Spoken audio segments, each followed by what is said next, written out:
Those who look outside dream.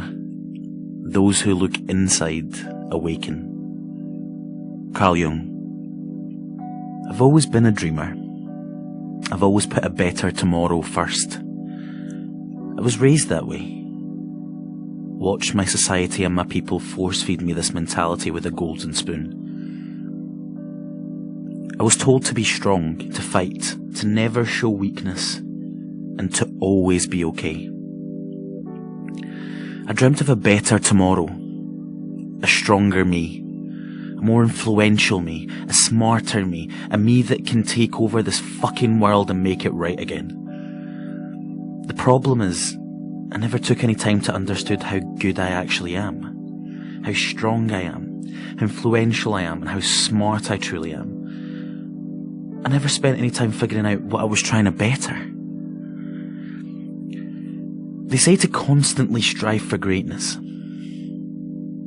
But what is greatness? Who are they? I wonder if I'll find greatness in a book, or in a job, or in a place. I wonder if greatness will find me. I wonder if greatness was hiding in plain sight all along, if happiness was greatness, and happiness was peace. Who truly am I right now? Who truly are you? Welcome to episode 6 of Mindful Self-Indulgence. So we're back for another episode. And again, I have to apologise, as once again I've managed to bring out this episode a week later than it should do. It's been mental, it's been absolutely crazy in my work, and just a couple of things that I've been doing outside. I've started a sort of career journey where a lot is going on. A lot is happening in my life. So much is changing. So many decisions to be made. And as much as I love doing it all, to a certain extent, it is quite stressful, and it can take me out of the mood to create and to get something new up. And I don't want to put out rubbish content. I don't want to sit here and just have a block for an hour and talk complete rubbish to you guys. I know that, I mean, one of the great things that I love about the podcast is the talking rubbish, and trust you me, you'll get a lot of that.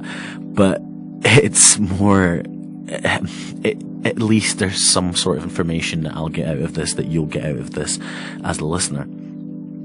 And the last episode, we had a great interview with Hannah Studley, who is in the psychology field, working on the 3 principles of psychology, and kind of, we had a great chat the last episode, and it was really good to see this new kind of view on psychology, that there's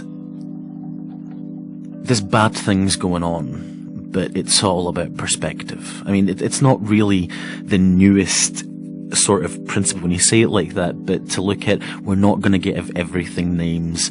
We're not going to give anything a name. We're not going to concentrate on what your illness is or what your mental health issues are. We're just going to say, whatever's happening, whatever experience that you're going through, it's your perspective about that experience. It's kind of like whenever there's clouds, there's still sun above that. The sun doesn't go away. It's just depending on how cloudy your day is and how cloudy you allow your day to get. So yeah, it was really interesting having that conversation. And after that, I was away for a couple of days. I went and visited a new place in the UK that I've never been to before. It's called Durham, which is nice. It's lovely. It's quite nice. We didn't really do very much. It was, the weather was good, and when the weather is good, I don't like to walk. I don't like to go. Sometimes there is explorations and stuff that I'd like to go on, but most of the time it's just so nice when you get a sunny day here in the UK to just sit out in the grass and kind of get just a bit kissed by the sun. It's absolutely wonderful. So that's what we decided to do for most of the time. And since then I've come back, and it's just been, the usual life just takes over again. You wish you were back in every couple of days holiday. But yeah, that's really been it. It's not been the most exciting couple of weeks in terms of, going anywhere or seeing anything, or it's mainly just been sitting inside on the computer, just running some numbers and having meetings and the usual. But it's really good to be sitting here and getting this episode going, and I'm actually really excited for this episode because it's quite a cool topic. But before I go into that, I just want to give a couple of shout outs. The first thing is, a couple of episodes ago I said and I put out that we are looking for sort of artistic content. I would love for Mindful Self-Indulgence podcast to become a platform where people who are having some sort of struggles, it doesn't have to be anything huge, it doesn't have to be anything small, it is what you are seeing it to be. And if that has ever been put out in some sort of writing, in some sort of painting, in a drawing, in a cartoon, in any sort of creative way, please send it on. We would love to show it to everyone. We'd love to share it with everyone. And I'd love for this platform to become a community where people can share work and share sort of things that they do to deal with their mental health issues, or if they're just having a bad day, or if there's a cloud. Sometimes it is just a phase. Sometimes it's nothing huge. Sometimes it's not something that's going to completely take over you. Sometimes it is just a phase. Sometimes it's a cloud that'll pass, but that doesn't take away from that phase. You still need to deal with it there and then. I've always mentioned that your mental health is the same as your physical health. If it starts to deteriorate, you want to take care of it. Just because you don't have, cancer yet doesn't mean that you shouldn't take care of your cold. Is that a bit of an extreme example? Might be. But you get what I mean. Whenever something goes wrong with you, it's there. It's available. Don't allow anyone to turn around and be like, well, that's just you being ridiculous. I mean, maybe it is, but it's what's taken over my head and what's taken over my life, and I still have to kind of view my perception about it and challenge my perception about it, and I still need to do some work. I can't just leave it because there's nothing underlying, or I can't put my hand on what is underlying.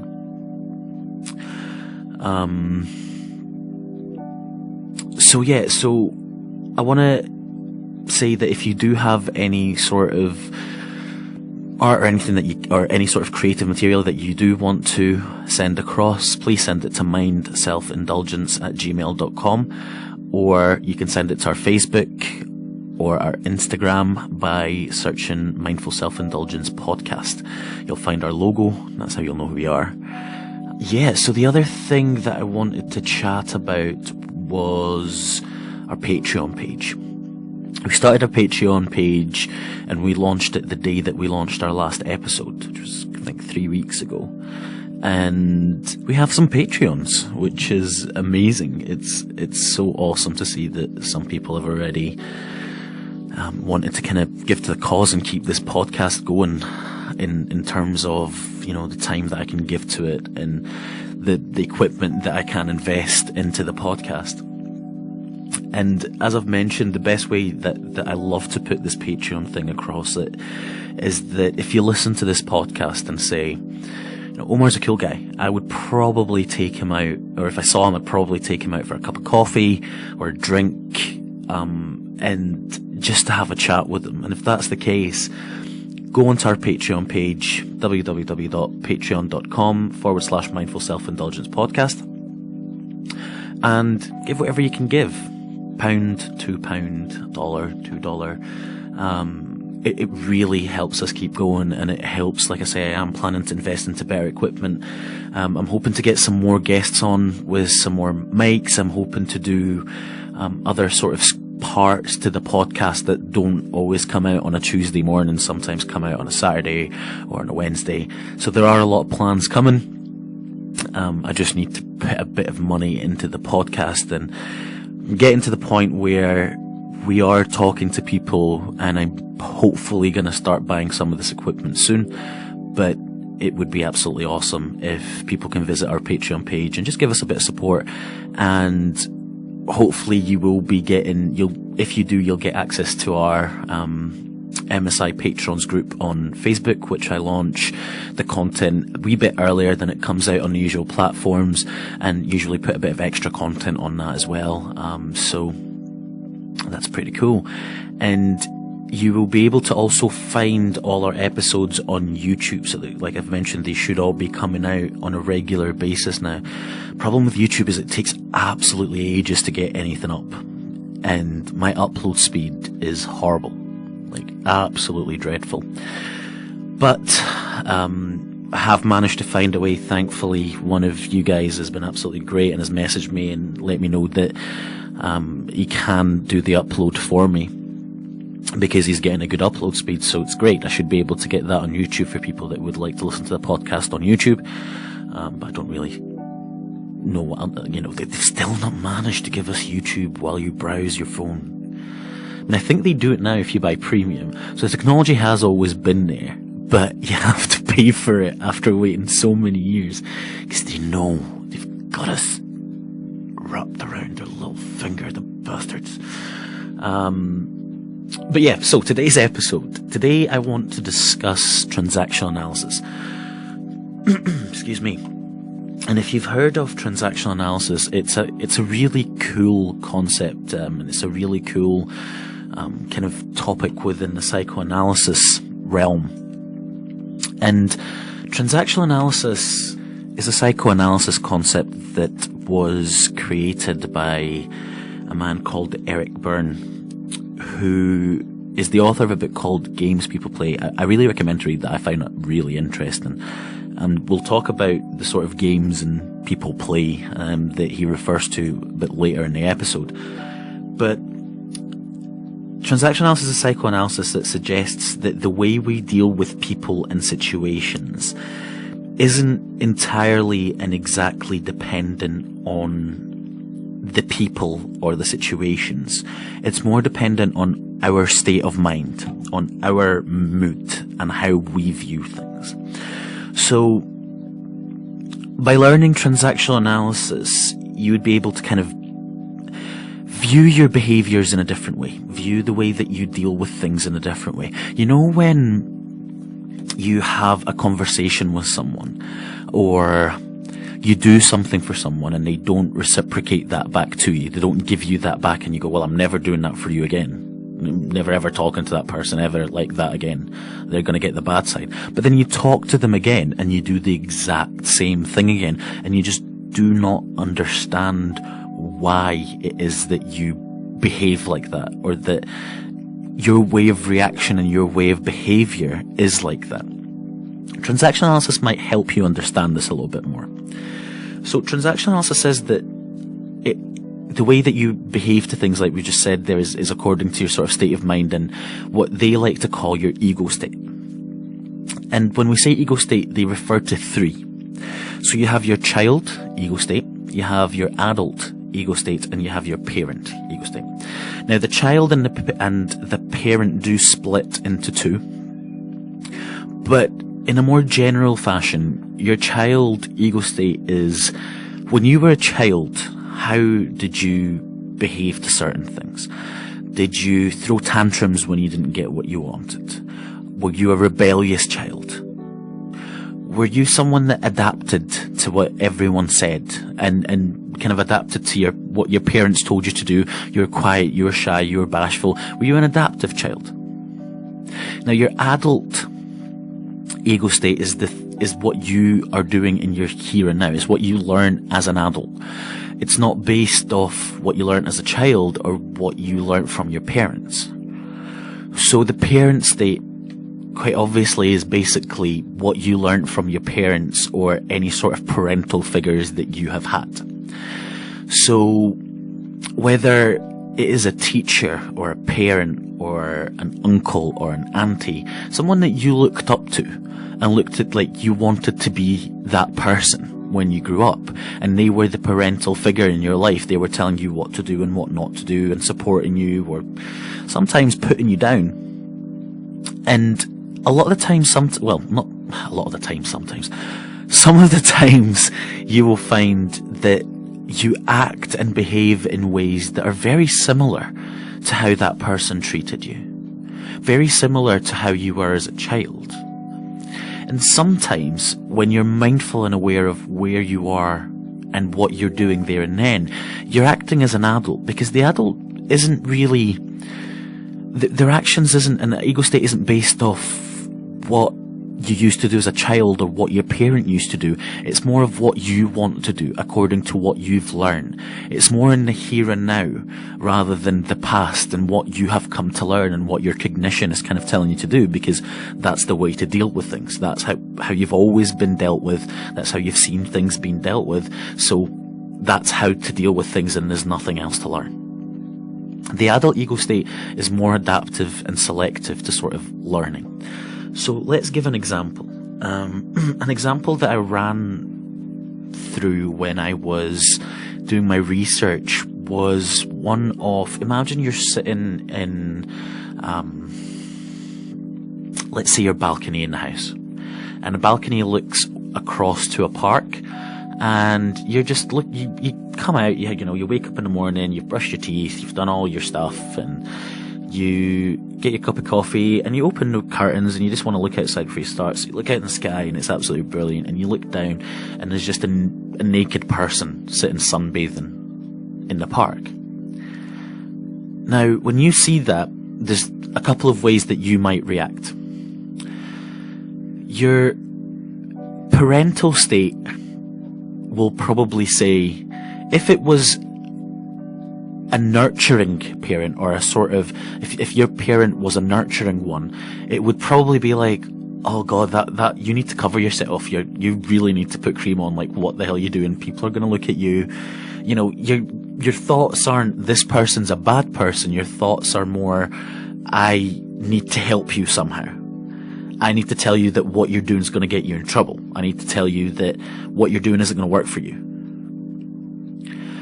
If I was a controlling parent, which is the other type of parent, I'd probably be sitting there and I'd be like, shame. What are you doing? What is that person think they're doing? People would, oh god, like, you're gonna get a bloody burn. You look like an absolute idiot. Cover yourself. Everyone's looking at you. Everyone thinks you're an absolute tool. And you would probably shout something out the window, or you might even just go out and chuck something at them and cover them. Now, if you were a child, if you were the adaptive child, what you would probably do is you would look away. Because that's what your parent would have told you to do. That's what your controlling parent would have went, oh, that person's horrible, that person's awful, look away, don't look at them. So what you would do at that point is you would look away, because there's something inside you that's telling you, you can't look at this. And it's always there. That person doesn't have to tell you there and then, but it's inside you. It controls that initial 0.000 whatever it is second that it takes for you to react to something. That is very, very much manipulated by what ego state that you are in at that time. Now, if you were a free child and not an adaptive child, or an adaptive child, what you would probably do is you would probably just take all your clothes off and run and join that person. Probably jump on them, start playing with them. Maybe they probably don't want you to invade your space, but you don't care, you're rebellious, you're free. You just want to do what you want to do, and you saw that person and thought, that's a fucking great idea, I'm gonna get myself naked and I'm gonna fucking jump in there. Not the best, but there and then that's what it is. Now, if you're in your adult state, as an adult, you're more receptive to new things that your brain isn't used to seeing, things that your brain isn't there's no cognition there. There's no sort of, it's not been grouped into your mind to think like this, or it's not been molded into you to think like this automatically. You're seeing something, you're processing it there and then as it is. So the adult would probably say, well, that's a nude body, that's a naked body. We all have naked bodies, so that person just wants to tan. He just wants to get on with their life. I'll get on with my life. I won't even double think about it. You know, I won't look again. I'll just get on with my day because there's nothing for me to judge. What's this person being naked really going to do for my life? You would probably, if you do have a conversation with them, you'd probably ask them why it is that you're doing it, but be genuine in that question. There's no judgment behind it. I just want to learn. I want to know, is there something good about sitting there naked? Because if there is, I might do it. You know, everything's sort of, you're cool with it. You don't judge. You're just learning and kind of being realistic. There's nothing there to impede the way that you think. Now, when we said the parent, you can be a controlling parent or you could be a nurturing parent, and we said child, you can be an adaptive or you can be a free or rebellious or rebelled child, or you can be an adult. So think about when you were young. How did you react to not getting something that you wanted? How did you react to you asking for something to happen and that thing not happening the way that you wanted it? Did you throw a tantrum? Did you just say, right, I'm not going to deal with this anymore? Did you deal with it? Did you go tell someone about what's happening? How is it that you were? Did you adapt? Were you shy and bashful and adaptive to what your parent was telling you to do, and you just do what the parent tells you to do? Or were you rebellious and sort of free, where you'd throw a tantrum, you'd end up doing whatever you wanted anyway, you didn't really care what the parent said, and you wanted to challenge everything that was being said? Think about your parent.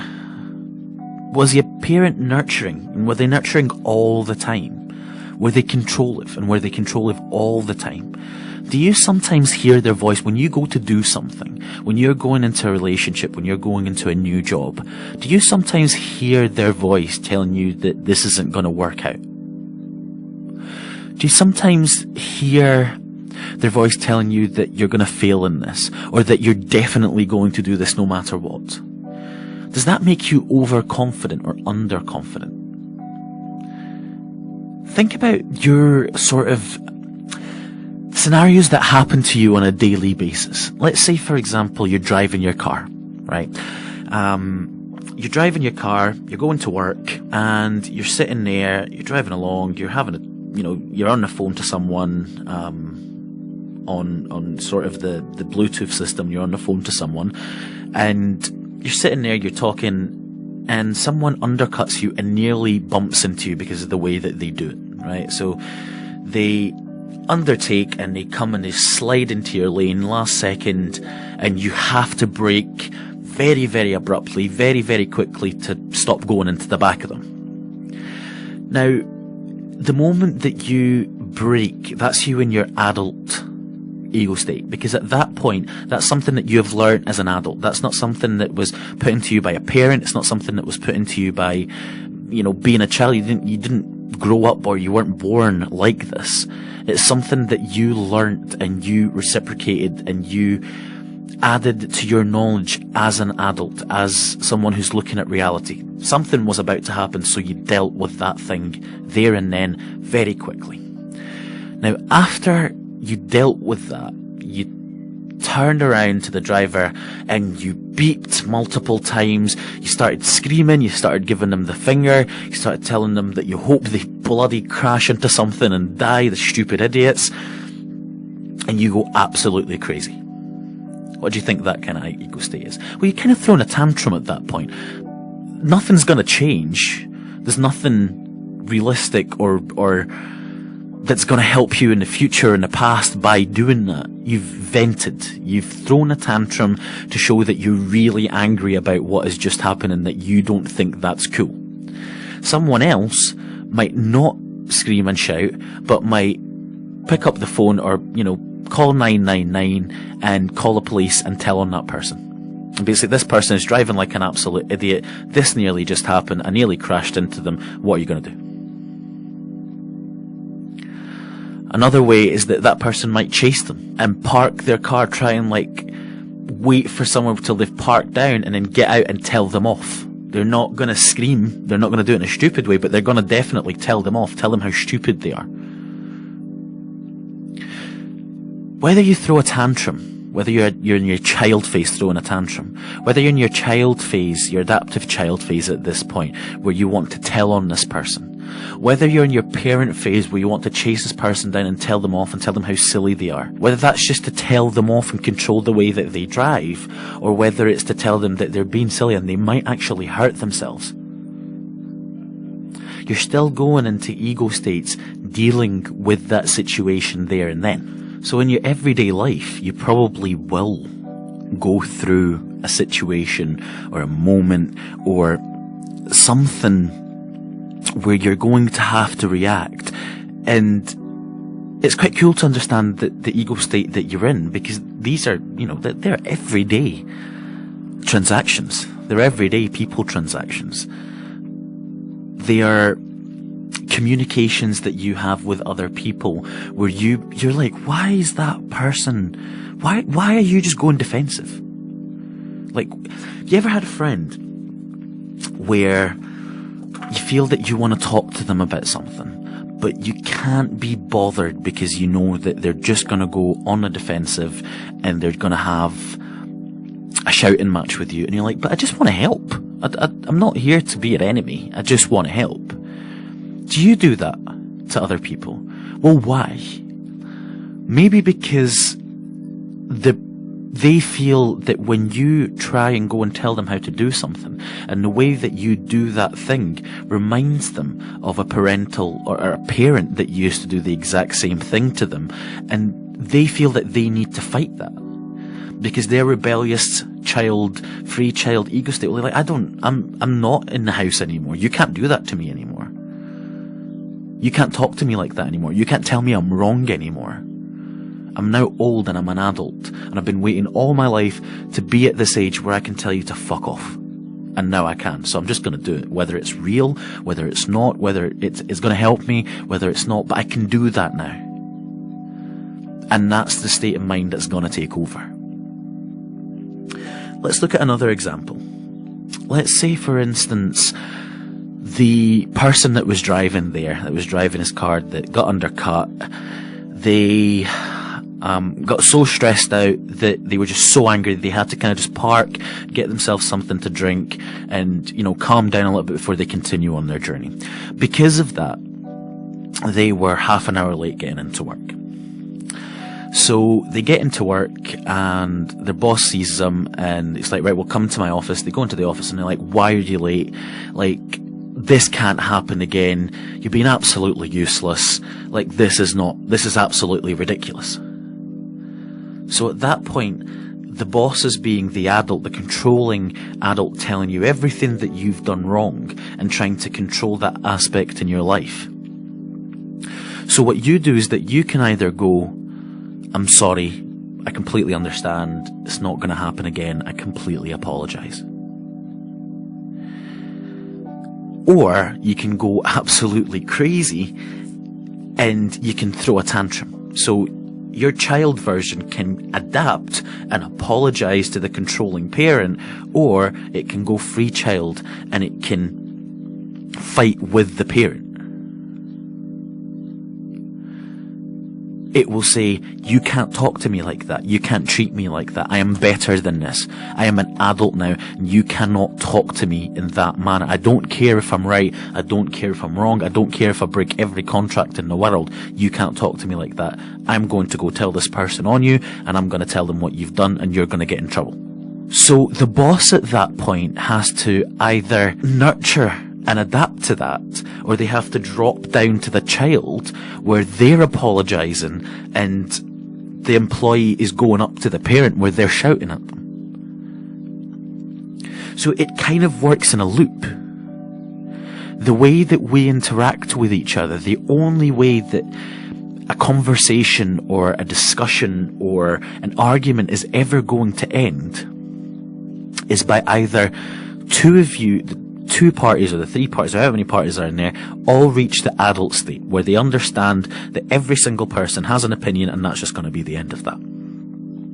Now, if you're in the parent and child phase, it needs to be very, very harmonical, or else the conversation and the argument is never going to end. Imagine if you're in the parent phase, in the controlling parent phase, and the other person's in the controlling parent phase, and you're both trying to control each other until someone goes in the adaptive child. So what happens is both will go in the controlling parent phase. More than likely, one or more of the parties will go into the sort of angry, tantrumy child phase where they're shouting and they don't want to listen. They're telling you that you're stupid and there's nothing that you know.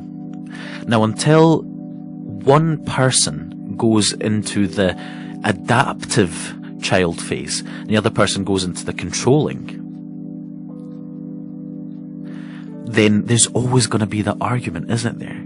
Because all it's really going to take is for someone to go, yeah, you're right, I'm sorry, and at that point what you're doing is you're going, well, they're just going to keep going on and on and on, and the only thing I can do really is just adapt to that and move on. Not because I truly believe in it, not because I completely understand. It's not done anything for me. I wasn't an adult about it, they weren't an adult about it, but we moved on. So it's really cool to kind of look at the different ways that we communicate with each other and the different states of mind that we communicate with each other. I personally am someone who comes from a controlling and very in your business society. I grew up in Egypt in the Middle East. It's a very religious country, or so it tries to be. Quite a religious country, and the society and the sort of mentality over there was very, let me be in your business, let me either be the control-of parent or the nurturing parent, but mostly the control-of parent. I have to look at what everyone else is doing, and I have to judge them, and I have to tell them that they're going to get in trouble for doing that, or something's going to fuck them up because they're doing that, and I've got to be in their fucking face, right?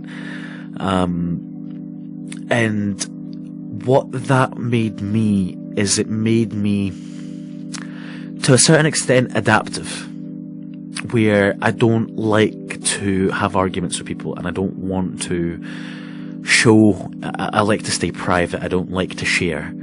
I've adapted myself to that this person's going to judge me and there's nothing I can do about it, so the only thing I can really do is run.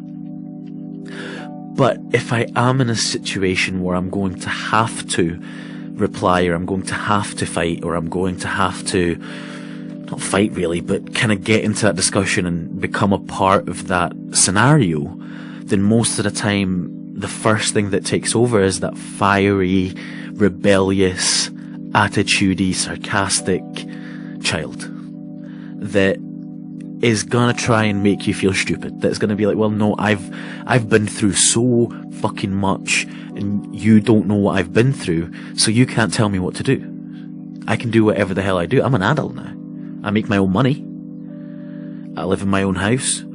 You cannot come and tell me what to do and what not to do. And sometimes, whether it's a parent, whether it's someone who tries to take on that parental figure, or even in my mind takes on the parental figure,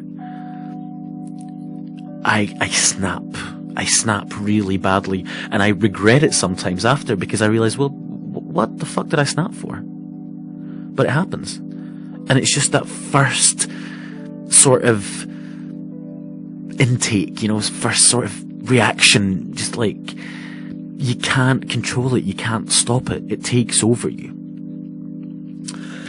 Another example that's kind of good when we're talking about it doesn't always have to be that this person's actually trying to control you. Sometimes in your head that's what you believe.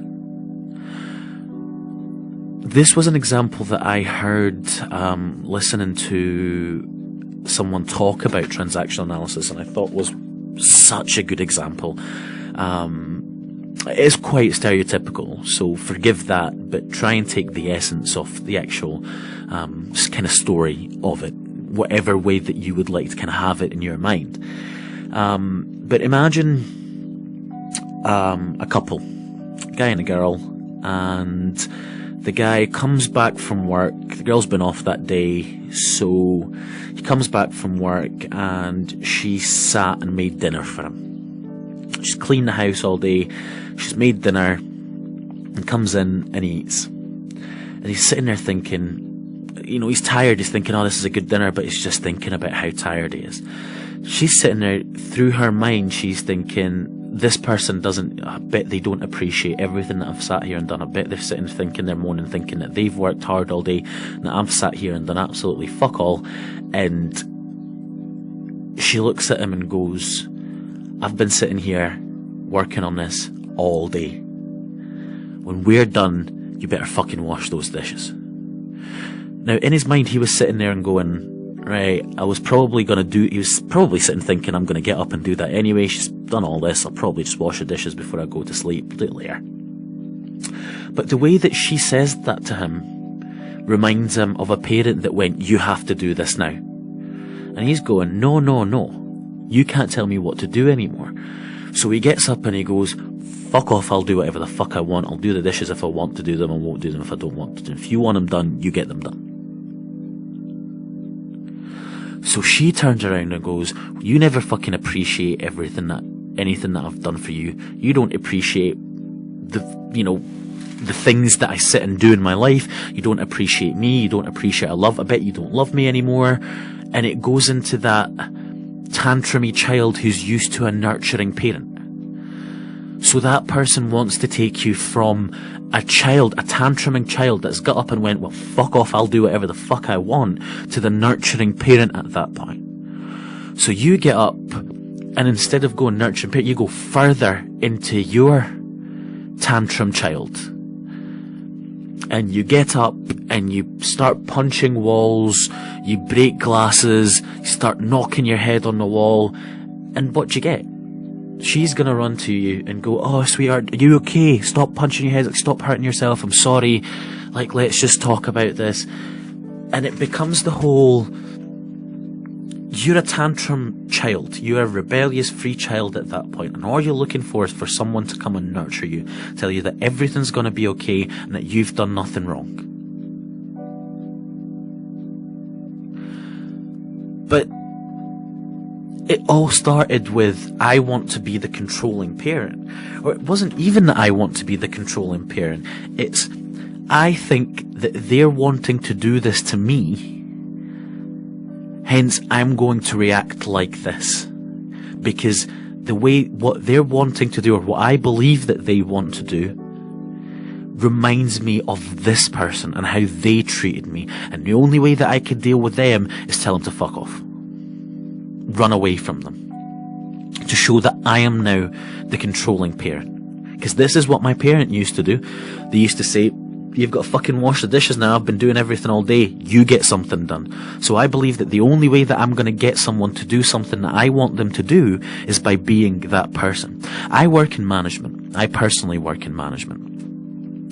And sometimes I take into account that, how was I told to do things? How was I told to clean my room? How was I told to do studying? How was I told to work? Versus what actually worked for me. So when I try and get someone to do something, most of the time I'll try and go, well, this didn't work for me, so I'm going to try this new way of management and, take my love and interest into psychology into trying to become a better manager. But sometimes all I want to do is turn around and be like, well, I'm the fucking manager, I'm telling you what the fuck to do, you go and get it done now.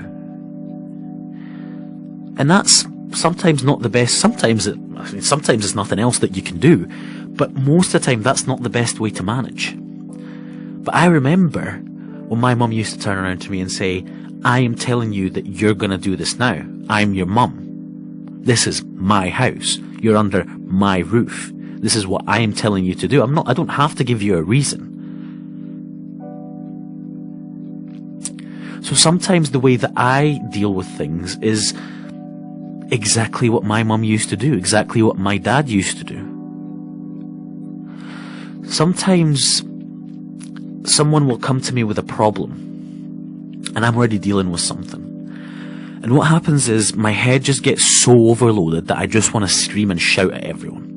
And go, well, fuck you and fuck you and fuck you. I don't want to do this anymore. I don't want to work in this anymore. I cannot be bothered helping you out and sorting you out and sorting you out. And I just end up throwing this big tantrum and just shutting everything down and leaving and not getting anything done.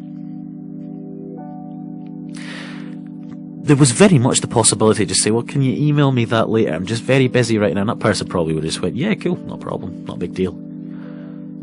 But my state of mind at that point was, I want to throw it. I'm not a parent. I'm not an adult. I'm a child right now that doesn't know what to do, and the only thing that he can think to do is throw a tantrum.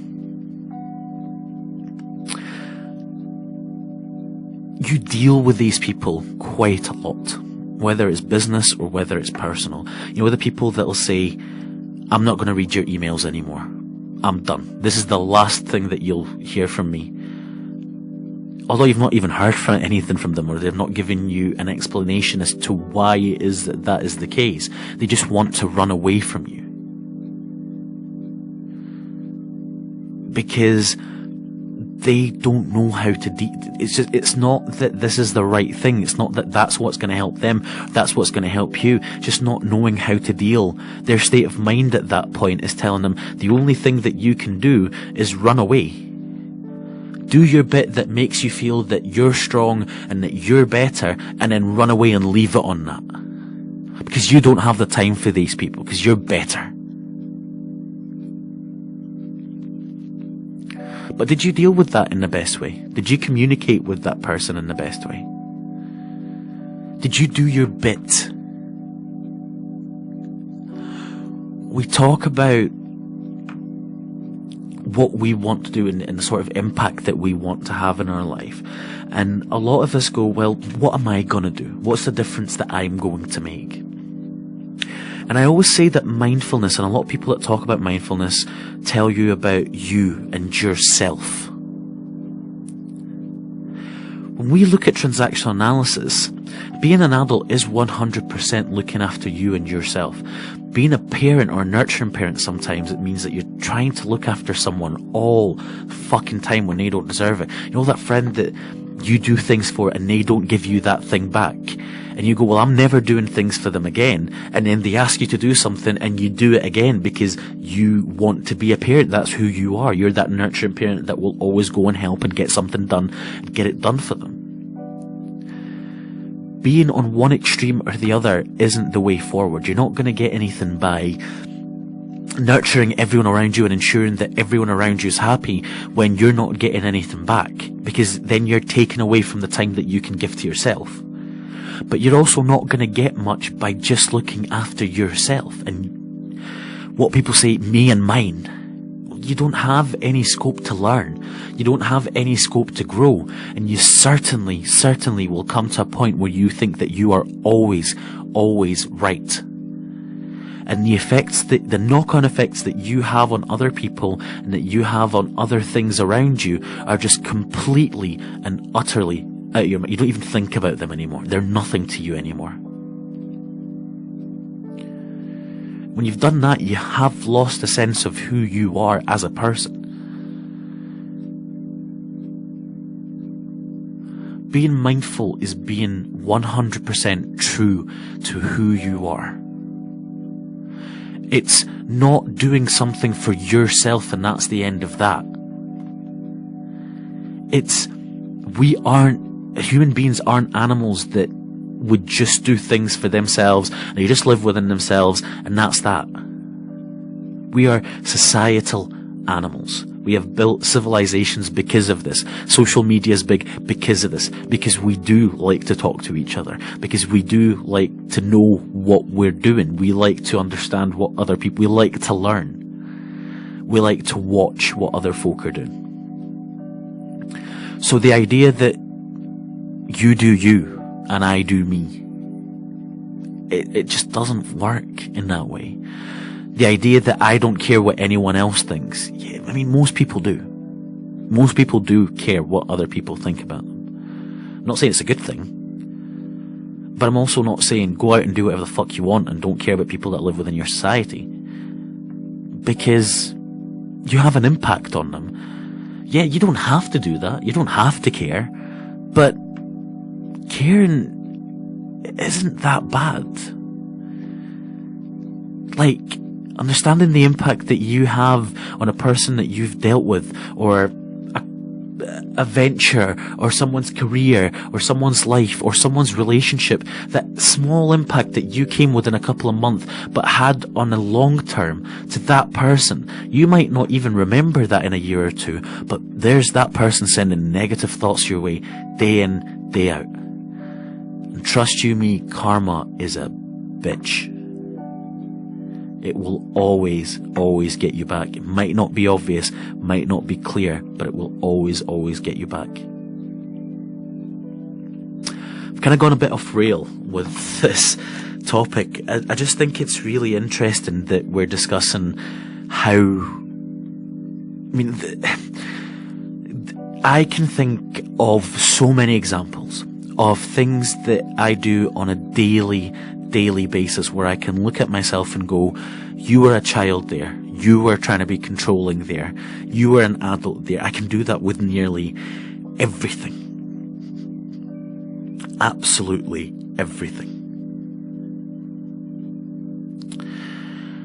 We're gonna make this episode a short one.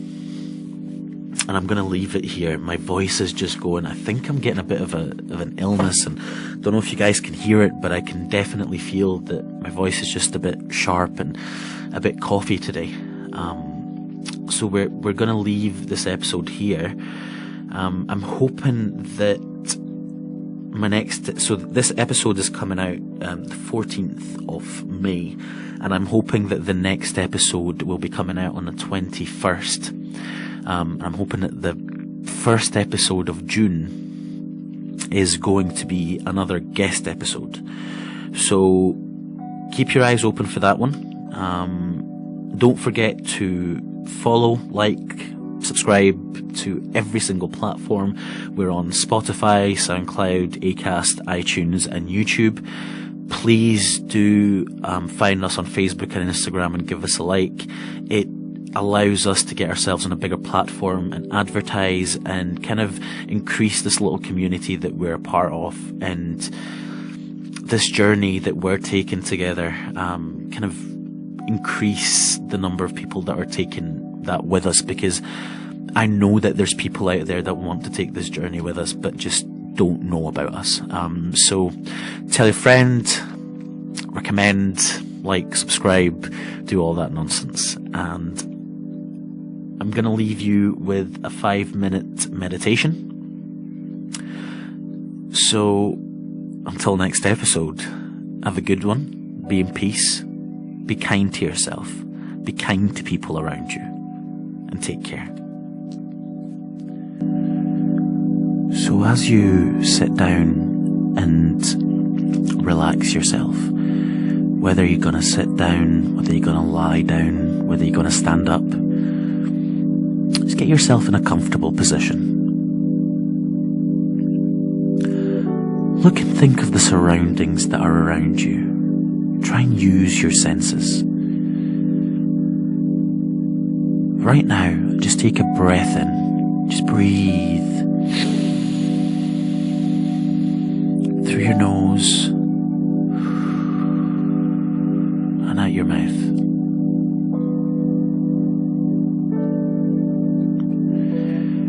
Try and think of the smells that you're smelling right now. Think of the sounds that you're hearing. Can you hear any birds? Can you hear children playing outside? Can you feel the heat on your face, or feel the cold on your toes, on your fingers?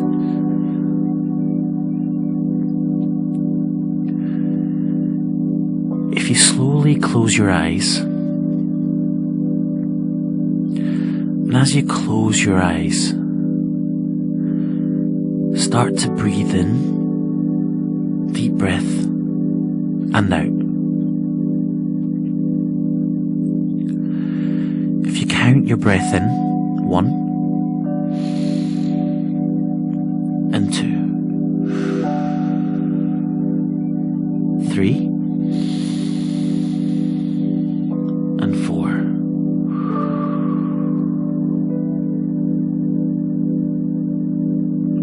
All the way up to 10.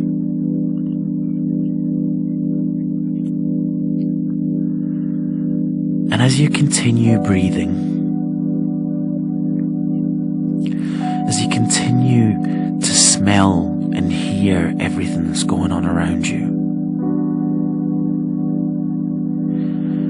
try and shift your focus to the personal things that are around you right now. Is your butt touching the seat or touching the floor?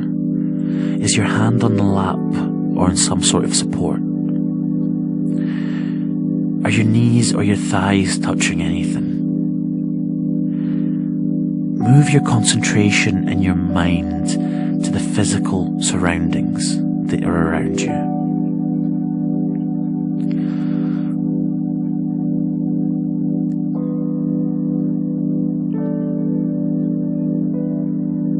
Try and think of your body.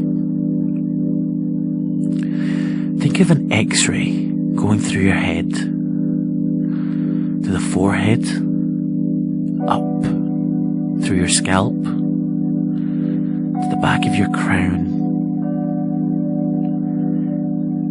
down to your neck, around your face, back down to your chest and your back,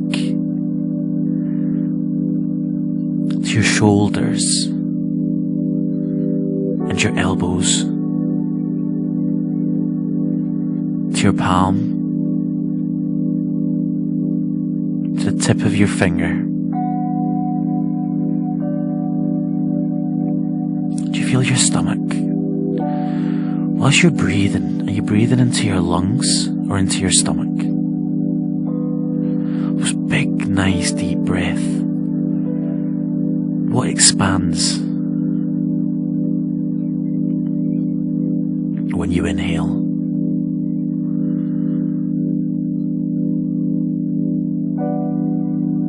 Feel your waist, your bum muscles and your bum cheeks. Do you feel where they're sitting? Does it hurt? Is there any strain? What about your thighs and your knees? Down to your shin, sole of your feet, to your toes, the tip of your toes.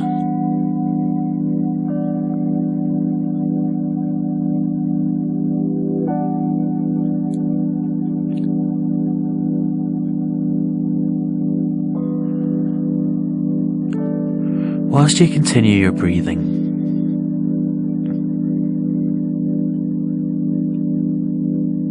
bring your attention back to just whatever your brain wants to do. Just let it wander for 10 seconds. Just let it do whatever it wants to do.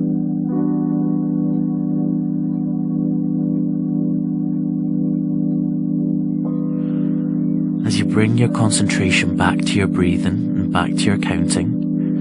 1, 2,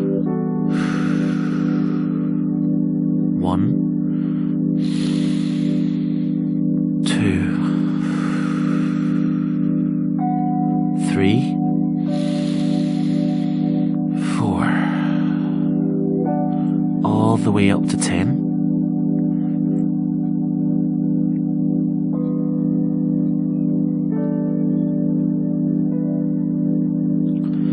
Once you reach number 10, slowly open up your eyes.